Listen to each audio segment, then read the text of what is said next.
தமிழக முதலமைச்சராக பதவியேற்க உள்ள தாவேக தலைவர் விஜயோடைய விழால நடிகை த்ரிஷா விழால கலந்து கொண்டிருக்காங்க. இந்த வீடியோ இப்போ சோசியல் மீடியால வைரல் வருது. தாவேக தலைவர் விஜய் நேத்து தமிழக பொறுப்பு கவர்னர் ராஜேந்திர அர்லேக்கரை நேரில் சந்திச்சு தமிழகத்துல ஆட்சி அமைக்க உரிமை கோரினாரு. அப்போ பெரும்பான்மைக்கு தேவையான எம்எல்ஏ கூடிய ஆதரவு கடிதத்தையும் வழங்கினாரு. அதை ஏற்றுக்கொண்ட கவர்னரோ தாவேக தலைவர் விஜய் தலைமையிலான அரசு பதவியேற்க அழைப்பு விடுத்திருந்தாரு. இதை தொடர்ந்து தான் சென்னை நேரு உள் விளையாட்டு அரங்கில் இன்னைக்கு காலையில 10 மணிக்கு பதவியேற்பு விழா நடைபெற இருக்கு. அதுல தாவேக தலைவர் விஜய் தமிழக முதலமைச்சராக பதவியேற்க இருக்காரு. அவருக்கு கவர்னர் அர்லேக்கர் பதவி பிரமாணமும் ரகசிய காப்பு பிரமாணமும் செய்து வைக்கிறாரு.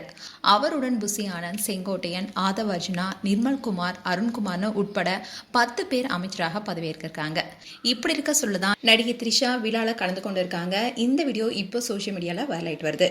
அண்ட் ஏற்கனவே விஜயோடைய மனைவி சங்கீதா விவாகரத்து கேட்டு நீதிமன்றத்தில் மனு தாக்கல் செஞ்சாங்க. அந்த மனுவில் விஜய்க்கு மற்றொரு நடிகையுடன் தொடர்பு இருப்பதாகவும் சொல்லியிருந்தாங்க. அது மட்டும் இல்லாம தமிழக சட்டமன்ற தேர்தலில் விஜய் வெற்றி பெற்ற நிலையில நீலாங்கரை வீட்டுக்கு த்ரிஷா நேரில் வந்திருந்தாங்க.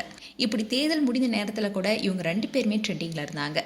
இந்நிலையில தமிழக முதலமைச்சராக பதவியேற்க உள்ள தாவேக தலைவர் விஜயோடைய விழாக்கு நடிகை த்ரிஷா விழால கலந்து கொண்டிருக்காங்க. நடிகை த்ரிஷாவை பார்த்து விஜயோடைய அம்மா கூட பூரிப்புல இருக்காங்க. பல போராட்டத்துக்கு அப்புறமா தான் விஜய் முதலமைச்சராக பதவியேற்க நிலையில த்ரிஷா இந்த விழால பங்கேற்கிறதுனால பல நெட்டிசர்களும் பலவிதமா பேசிட்டு வராங்க. அந்த வகையில த்ரிஷா நட்பின் ரீதியா கலந்து கொள்றாங்களா இல்ல இவங்களுக்குள்ள வேற ஏதாவது உறவு இருக்கா என்ற கேள்வியும் எழுந்திருக்கு. இன்னொரு தரப்போ திருச்சி கிழக்கு தொகுதியில கண்டிப்பா த்ரிஷா தான் நிப்பாங்க. அதுல வெற்றி பெற்று அவங்க அரசியலுக்குள்ள வருவாங்கன்னு சொல்லப்படுது. இந்த விஷயம் தான் இப்ப பேசும் பொருளா இருக்கு. மேலும் உங்களுடைய கருத்துக்களை கமெண்ட் செக்ஷன் சொல்லுங்க. இது போன்ற வீடியோஸை பார்க்க நியூஸ் தமிழ் கிட்ஸ் சப்ஸ்கிரைப் பண்ணுங்க.